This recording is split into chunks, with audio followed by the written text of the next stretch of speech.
हमारे चैनल को सब्सक्राइब करें और बेल आइकन दबाएं ताकि आपको मिलें सबसे तेज अपडेट्स। नहर ने लाल किशोर के घर जाकर बचाया रूही को और लाल किशोर को भेजा जेल। तभी रूही ने नहर को बताया अपने रिश्ते का सारा सच और नहार की याददाश्त आई वापस। तभी नहार और रूही ने मिलकर दादी को धक्के मारकर निकाल दिया घर से बाहर। जी हाँ दोस्तों, अब ऐसे में जब लाल किशोर बंदूक के दम पर रूही को अपने साथ अपने घर ले आता है, तभी लाल किशोर रूही के हाथ पैर बांधकर एक कमरे के अंदर बंद कर देता है।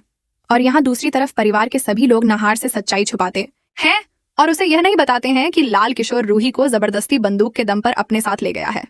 तभी नहार को अजीब सी बेचैनी होने लगती है और वह समझ जाता है कि रूही जरूर किसी खतरे में है, क्योंकि जब भी रूही किसी खतरे में होती है तभी नहार को बेचैनी होती है। तभी नहार सच का पता लगाने के लिए अवनी के पास जाता है और कहता है कि अवनी, अगर तुम मुझे अपना भाई मानती हो तो मुझे सच सच बताओ कि रूही कहाँ गई है। मुझे बहुत बेचैनी हो रही है। मुझे पता है कि रूही जरूर किसी खतरे में है।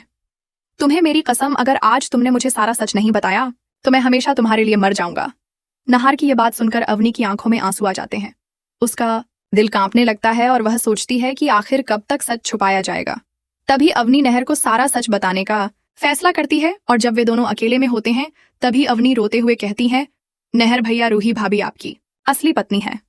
रूही भाभी ने आपके दिल और दिमाग से निकलने के लिए यह शादी का नकली नाटक किया था, क्योंकि डॉक्टर ने कहा था कि अगर रूही भाभी आपसे अलग नहीं हुई तो आप कभी भी अपनी नई जिंदगी की शुरुआत नहीं कर पाएंगे और ना ही कभी आपकी याददाश्त वापस आएगी।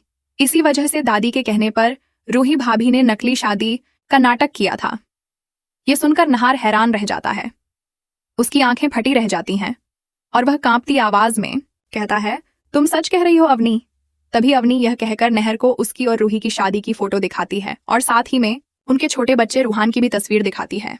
रूही के साथ अपनी शादी की फोटो देखकर और अपने बच्चे को देखकर नहर का सर गोल गोल घूमने लगता है।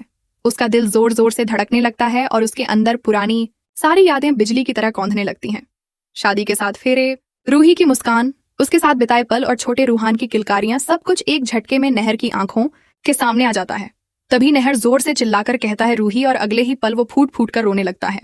नहर की आंखों से बहते आंसुओं को देखकर अवनी भी भावुक हो जाती है और कहती है, भैया अब आपको सच पता चल गया है तो जल्दी से रूही भाभी को बचाइए। लाल किशोर उन्हें जबरदस्ती अपने घर ले गया है। हम कुछ कर नहीं पाए क्योंकि उसके हाथ में बंदूक थी। यह सुनते ही नहर का गुस्सा 7वें आसमान पर पहुंच जाता है। उसका चेहरा लाल हो जाता है और वह दांत भींच कर कहता है, लाल किशोर, अगर मेरी रूही को कुछ हुआ ना तो मैं तुझे जिंदा गाड़ दूंगा। इतना कहकर वह अवनी से लाल किशोर के घर का एड्रेस लेता है और बेकाबू होकर गाड़ी की तरफ दौड़ पड़ता है। वहीं दूसरी तरफ लाल किशोर कमरे में बंद रूही के पास खाना लेकर आता है और मुस्कुराते हुए कहता है, देखो रूही, मान लो मेरी बात, आज हमारी सुहागर रात है, गुस्सा करना अच्छा नहीं है। ये सुनते ही रूही लाल किशोर की तरफ घृणा से देखती है और उसके हाथ से खाना छीनकर जमीन पर पटक देती है। रूही गुस्से से चिल्लाती है, तुम्हारी औकात नहीं है मुझे छूने की, मैं सिर्फ नहर की हूं और हमेशा उसी की रहूंगी। ये सुनकर लाल किशोर का चेहरा बिगड़ जाता है।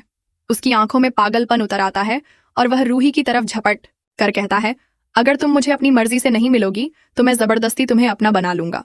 वो रूही को पकड़कर जबरदस्ती करने लगता है।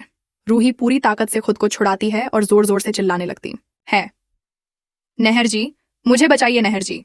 तभी दरवाजा जोर से टूटता है और वहां गुस्से में आग बबूला नहर आ जाता है। उसे देखकर रूही की आंखों में उम्मीद की किरण जगमगाने लगती है। नहर बिना कुछ सोचे लाल किशोर पर टूट पड़ता है और उसे एक जोरदार मुक्का मारता है, जिससे लाल किशोर जमीन पर गिर जाता है। लेकिन लाल किशोर भी हार मानने वालों में से नहीं था।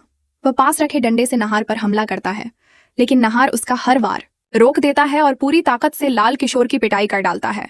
आखिरकार मार खाते खाते लाल किशोर थक कर नहार और रूही के पैरों में गिरकर माफी मांगने लगता है, मुझे छोड़ दो, मुझसे गलती हो गई। लेकिन नहार उसे गुस्से में उठाकर कहता है, अब तेरी जगह सिर्फ जेल है। तभी वह पुलिस को बुलाता है और लाल किशोर को जेल भिजवा देता है। नहार रूही को गले लगाकर घर वापस ले आता है। घर पहुंचते ही सब परिवार वाले चौंक जाते हैं। सबसे ज्यादा सदमा दादी को लगता है, क्योंकि दादी की चाल अब पूरी तरह बेनकाब हो चुकी थी। दादी के पैरों तले जमीन खिसक जाती है और वह घबराकर नहार से कहती है, बेटा मुझे माफ कर दो, मुझसे गलती हो गई। लेकिन नहार अब सख्त हो चुका था। वह दादी की तरफ देखकर कहता है, दादी, आपने मेरी रूही को मुझसे अलग करने के लिए हर हद पार कर दी। आपने दादी होने का रिश्ता भी कलंकित कर दिया, इसलिए अब आप इस घर में रहने के लायक नहीं हैं। इतना कहकर नहर दादी को धक्के मारकर घर से बाहर निकाल देता है और नहर रूही एक हो जाते हैं। तो दोस्तों, अगर आप चाहते हैं कि नहर और रूही की जोड़ी हमेशा सलामत बनी रहे और उन्हें उनका बच्चा रूहान जल्द से जल्द मिल जाए, तो आप इस वीडियो को लाइक करके चैनल को सब्सक्राइब कर लें और कमेंट में लिखें I love Nahar and Ruhi. और अगर आप भी अपने परिवार के लिए एक अच्छा सा लाइफ इंश्योरेंस लेना चाहते हैं तो कमेंट करके जरूर बताएं।